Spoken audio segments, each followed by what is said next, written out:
Bajo un cielo gris del norte en 1939, largas barracas de madera como estas se convirtieron en el hogar de las primeras prisioneras de Ravensbrück. Este remoto campo, construido en el borde de un bosque pantanoso a unos 80 km al norte de Berlín, estaba destinado a ser el mayor campo de concentración del Reich nazi para mujeres.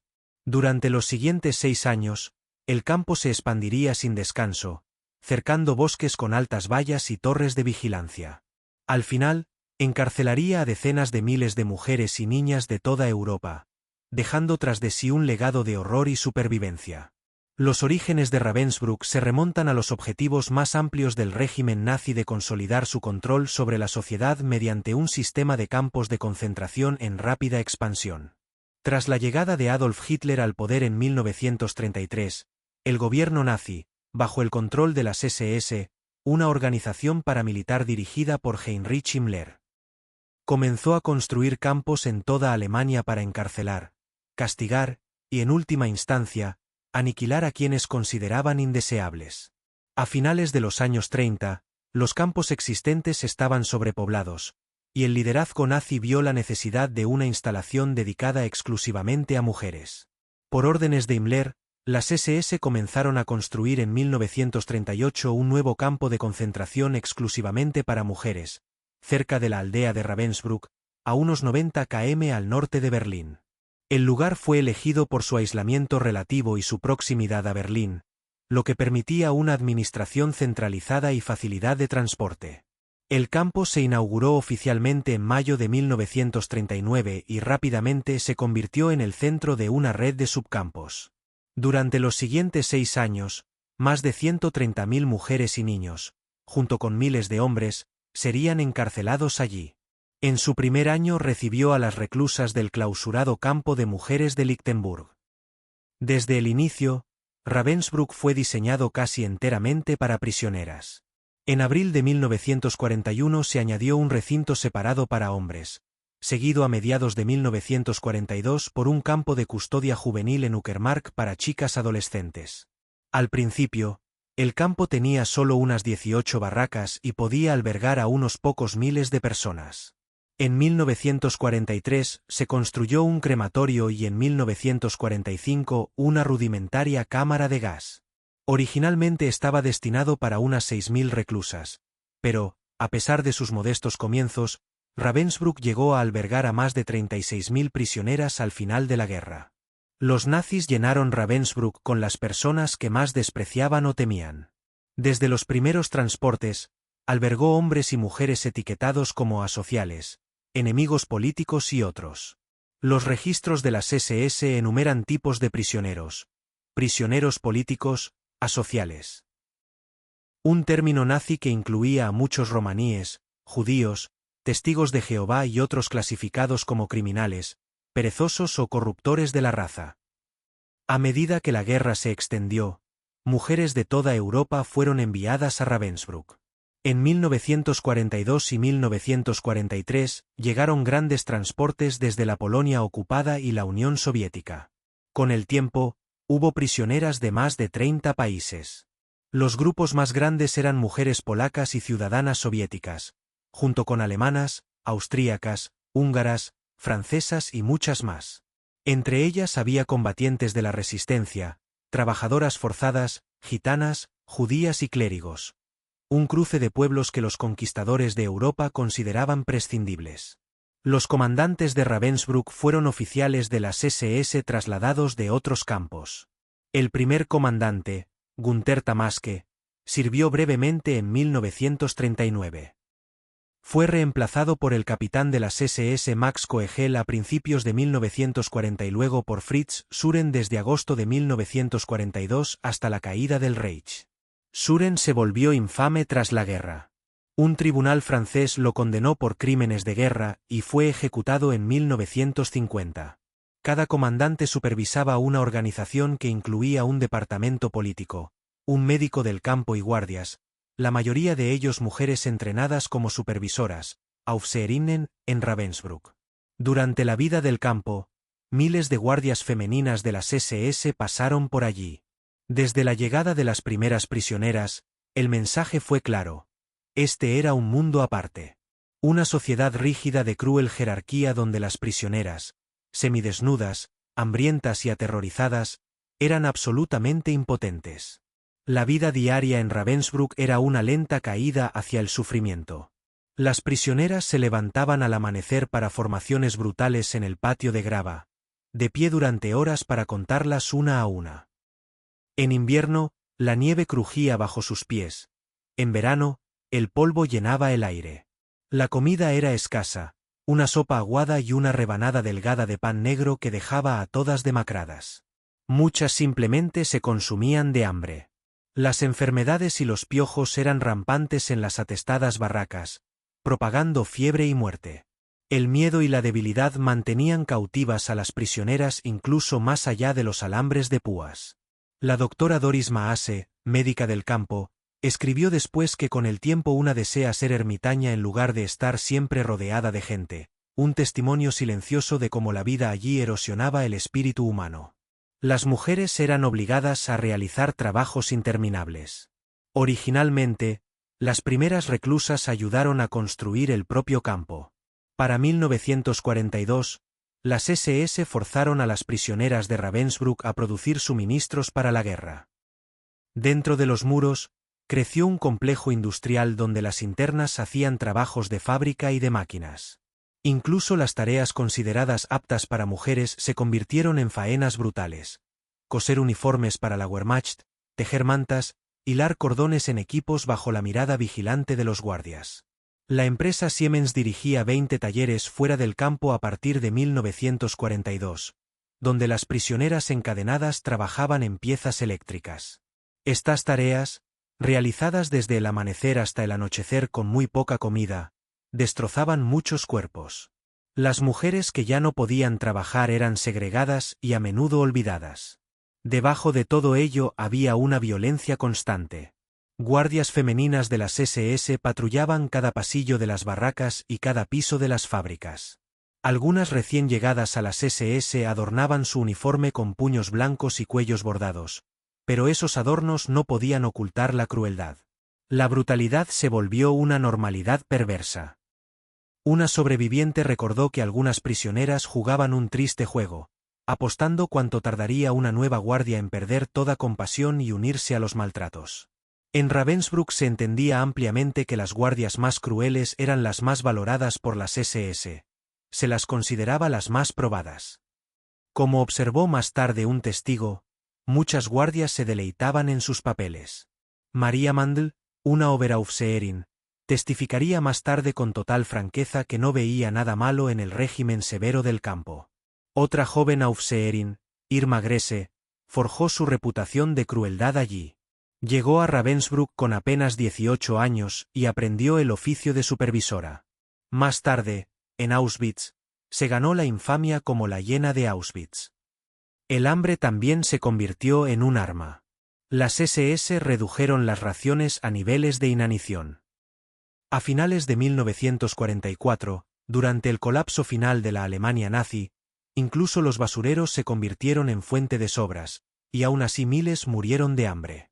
Cualquier signo de debilidad podía significar palizas o algo peor. Era común que los guardias descargaran sus frustraciones violentamente. La historiadora Lynn Olsen señala que las supervisoras a veces arrojaban tijeras a las mujeres obligadas a coser, gritándoles si tropezaban con una puntada. Un simple tajo o una bofetada podía hacer sangrar aquellos rostros hundidos. El campo no conocía la misericordia. Como escribiría más tarde la historiadora británica Sarah Helm, con el tiempo, una desea ser ermitaña o estar muerta. Una ironía que ya había expresado la doctora Maase, y que captura cómo Ravensbrück despojaba a las mujeres de toda esperanza. Rodeadas de máquinas y alambres de púas, las prisioneras formaban sus propias sociedades secretas. Venían de orígenes muy diversos, pero allí descubrían una humanidad compartida. Cocinaban escondites para papas robadas, encontraban momentos para cantar canciones prohibidas y compartían una taza de sopa tibia bajo la tenue luz de las barracas. Las memorias describen pequeños actos de bondad. Una mujer deslizaba una corteza de pan extra en la manta de otra. En los bloques de mujeres, las más jóvenes cuidaban de las más ancianas y enfermas. Susurraban palabras de consuelo como si fueran cartas prohibidas. En esa comuna de sufrimiento, como dijo una sobreviviente, la amistad y la hermandad se convirtieron en un salvavidas. La antropóloga Germaine Tillon, que sobrevivió a Ravensbrück y más tarde lo documentó, habló con emoción de la extraordinaria camaradería que surgió entre las prisioneras. Frente a la crueldad sistemática, esa solidaridad fue un acto de rebelión silenciosa. Ravensbrück era, en su esencia, una máquina de matar. Incluso antes del final de la guerra, las SS lo utilizaron para llevar a cabo asesinatos en masa y atrocidades. En lo profundo de la burocracia del campo había un siniestro registro de vidas extinguidas. En 1941, los nazis comenzaron a enviar a los primeros prescindibles de Ravensbrück a las cámaras de gas de la Acción T4. Las prisioneras judías consideradas no aptas para el trabajo eran trasladadas a centros de exterminio. Uno de estos traslados fue al sitio de eutanasia de Bernburg, donde cientos fueron gaseadas en el horno de la capilla. Paralelamente, llegó la Acción 14F13. Prisioneros enfermos o discapacitados de Ravensbrück eran marcados en secreto y asesinados en nombre de la eutanasia. Decenas de miles pasaron por las puertas del campo, pero, como señala un historiador del memorial, decenas de miles de ellas fueron asesinadas, murieron de hambre y enfermedad, o fueron víctimas de experimentos médicos. En otras palabras, aproximadamente la mitad de las mujeres que llegaron nunca alcanzaron la liberación. Incluso dentro de los muros del campo, la muerte era cotidiana. A partir de 1941 a 42, las ejecuciones por pelotón se volvieron rutinarias. El alto muro de concreto detrás de las barracas del campo fue escenario de innumerables fusilamientos. Las prisioneras eran alineadas con bloques de madera bajo la barbilla, sin volver a levantarse jamás. Quienes caían bajo el fuego terminaban en fosas comunes fuera del campo. Los experimentos médicos fueron otra arma letal. En el bloque hospitalario, médicos de las SS realizaron atrocidades indescriptibles bajo el pretexto de investigación. Karl Gebhardt, cirujano personal de Himmler, llegó a Ravensbrück para llevar a cabo experimentos en piernas heridas.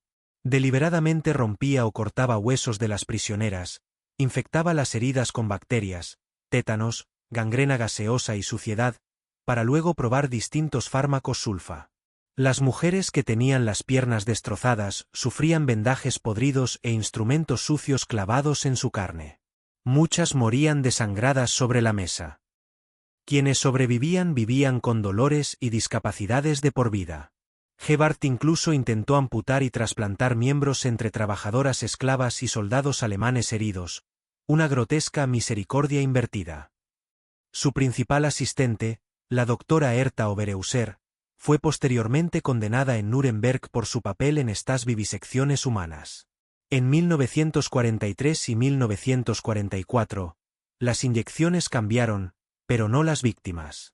Se administraban venenos químicos bajo el pretexto de inyecciones vitamínicas, y las prisioneras embarazadas fueron sometidas a experimentos de esterilización. En total, hasta 40.000 internas murieron en Ravensbrück por inanición, enfermedad, tortura, fusilamientos, inyecciones letales y gaseamiento. A finales de 1944, cuando el Ejército Rojo se acercaba, las matanzas se aceleraron. Las SS instalaron una cámara de gas provisional en un cobertizo de madera junto al crematorio. Entre enero y abril de 1945, cerca de 5.000 a 6.000 mujeres y unos 100 hombres del campo fueron asesinados allí. Inhalaban Zyklon B a través de respiraderos improvisados y luego eran cremados en los hornos de Fürstenberg. Incluso en sus últimos actos horrendos, Ravensbrück seguía un ritual macabro. Nuevas prisioneras, a menudo polacas trasladadas desde Auschwitz y otros campos, llegaban exhaustas y semidesnudas. Un dibujo de una sobreviviente titulado Llegada muestra a cientos de figuras amontonadas entrando por la puerta principal. Horas más tarde, otro dibujo retrata a muchas colapsadas en el suelo, demasiado débiles para mantenerse en pie. El destino de estas nuevas prisioneras dependía de selecciones arbitrarias. Las que parecían lo bastante sanas eran enviadas a trabajar. El resto, las ancianas, las muy jóvenes, las enfermas, Eran conducidas a las duchas y nunca regresaban. Al final, la selección era casi continua. Cada día, un camión se llevaba a una docena de ancianas de la enfermería para ejecutarlas sumariamente. En los últimos meses desesperados, los oficiales mantenían listas de las enfermas crónicas solo para marcarlas para la muerte.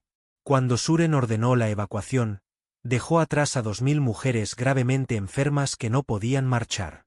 El Ejército Rojo halló sus cuerpos amontonados en el hospital del campo como prueba del crimen. En medio de esta pesadilla diaria, pequeñas chispas de humanidad y resistencia brillaron. Las mujeres de Ravensbrück nunca se rindieron del todo. Redes clandestinas se formaron entre barracas y nacionalidades, en francés, polaco o alemán. Las internas pasaban mensajes en trozos de papel. Saboteaban el esfuerzo bélico siempre que podían. Cosían errores en los uniformes, mezclaban herramientas rotas en las líneas de montaje, escondían piezas metálicas en las letrinas. Un grupo llegó a componer en secreto una pequeña ópera, completa con música y letras, que cantaban en susurros durante breves momentos de descanso. Otro grupo conservó cuidadosamente unos pocos tarros de mermelada guardados durante años, intercambiando una cucharada en secreto por una sonrisa cálida. Algunas prisioneras mostraron un coraje extraordinario. Muchas de las 130.000 mujeres del campo eran resistentes. Esas mujeres habían luchado contra los ejércitos de Hitler con armas o sabotaje en sus países, y aún allí se negaban a quebrarse. Las francesas organizaron células clandestinas bajo las narices de las SS. Un caso notable fue Geneviève de Gaulle-Antonioz, sobrina de 19 años de Charles de Gaulle. Había trabajado en la resistencia francesa y fue capturada en 1943. En Ravensbrück, contó a sus compañeras sobre la promesa de victoria de su tío. Difundía en secreto noticias de los avances aliados y susurraba esperanza de barraca en barraca. Su presencia fue un punto de unión. En palabras de un historiador, fue increíblemente importante para mantener el ánimo de las mujeres francesas allí. También las prisioneras polacas, muchas de ellas jóvenes estudiantes, mantuvieron su dignidad nacional. Cuando los nazis llevaron a Ravensbrück a mujeres polacas capturadas tras el levantamiento de Varsovia de 1944, las polacas del campo las acogieron y les pasaron comida extra, temiendo lo peor. Algunas de esas mujeres de Varsovia fueron fotografiadas en secreto en Ravensbrück. Esas imágenes, descubiertas tras la liberación, son de los pocos registros fotográficos de la vida diaria en el campo. Y luego estaban los actos silenciosos de solidaridad. Mujeres mayores enseñando a las más jóvenes cómo sobrevivir. Mujeres embarazadas cuidándose mutuamente en el dolor, desgarrando mantas para obtener calor. Tras la liberación, las sobrevivientes hablarían de cómo se llamaban hermanas, unidas por su sufrimiento compartido. Como escribió más tarde la antropóloga Germaine Tillon, incluso en medio del terror, surgió una camaradería extraordinaria.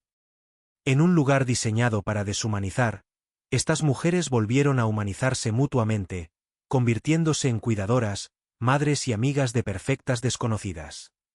La caída del campo y la liberación. A medida que la Alemania nazi colapsaba en la primavera de 1945, los días de Ravensbrück estaban contados. Por órdenes de Himmler, los guardias se preparaban para vaciar el campo. A partir de abril de 1945, las SS organizaron la evacuación de unos 7.500 prisioneros debilitados, en su mayoría francesas, noruegas y polacas, hacia Suecia, Suiza y Francia bajo protección de la Cruz Roja. Los autobuses blancos del conde sueco Folke Bernadotte transportaron a algunas de estas sobrevivientes a través del Báltico. Para las que quedaron, Suren ordenó una evacuación forzada. Unas 20.000 prisioneras, mujeres, niñas y algunos guardias, fueron enviadas hacia el oeste en marchas de la muerte a través de los bosques de Mecklemburgo. El 30 de abril de 1945, las tropas soviéticas finalmente llegaron a Ravensbrück. Encontraron alrededor de 2.000 prisioneras enfermas o moribundas abandonadas en el hospital. La mayoría estaban tan demacradas que eran irreconocibles. Unos pocos guardias nazis fueron capturados y entregados a los soviéticos. Muchos otros huyeron o se ocultaron. El Ejército Rojo tomó el control, liberando a las prisioneras restantes. Debido a que Ravensbrück fue liberado tan tarde y cayó en la zona soviética, pocos periodistas occidentales documentaron el momento. En las filmaciones de liberación nazi, la imagen en blanco y negro de Ravensbrück a menudo falta. Pero las sobrevivientes sí recordaron. Para ellas, el calvario apenas había terminado. Muchas estaban demasiado débiles para valerse por sí mismas. Semanas después de la libertad, cientos murieron de enfermedades y agotamiento. La doctora Doris Maase se recuperó lentamente. Ella y otras necesitaron años solo para recuperar suficiente peso y fuerza para caminar. Las cicatrices psicológicas fueron profundas. La memoria de los gritos nocturnos y de los cuerpos apilados en el patio atormentó a las sobrevivientes durante décadas. En los meses posteriores a la guerra, muchas se enteraron de que sus compañeras no habían tenido tanta suerte. Cuando Maase finalmente llegó a Ginebra en el verano de 1945, ella y otras lloraron la pérdida de quizás decenas de miles de prisioneras de Ravensbrück que habían muerto o sido asesinadas. Juicios y memoria. El mundo, sin embargo, comenzó a enfrentar lo ocurrido en Ravensbrück en Nuremberg y en juicios posteriores. Karl Gebhardt, el médico del campo, fue condenado por crímenes de guerra y sentenciado a muerte. Fue ahorcado en 1948. Herta Oberhauser, la única mujer juzgada en el proceso de médicos de Nuremberg, recibió 20 años de prisión. Fritz Suren, comandante del campo, fue extraditado a Francia, juzgado y ejecutado por fusilamiento en 1950. Irma Grese, cuya crueldad se formó en Ravensbrück y Auschwitz, fue juzgada por los británicos y ahorcada a los 22 años. Muchas guardias de menor rango fueron capturadas por soviéticos o estadounidenses. Algunas desaparecieron en el caos de la posguerra, mientras que unas pocas, como Maria Mandel, fueron capturadas y castigadas más tarde. En las décadas siguientes, Ravensbrück se desvaneció en la memoria general, eclipsado por campos más grandes como Auschwitz o Bergen-Belsen. Sin embargo, su historia vivió en las voces de las sobrevivientes. Prisioneras francesas como Charlotte Delvaux dedicaron gran parte de su vida a escribir sobre Ravensbrück y Auschwitz. Sus memorias Auschwitz y después preservan las verdades personales de la experiencia en los campos. Germaine Tillon publicó relatos en los años 50 y 70, asegurando que historiadores y nuevas gen.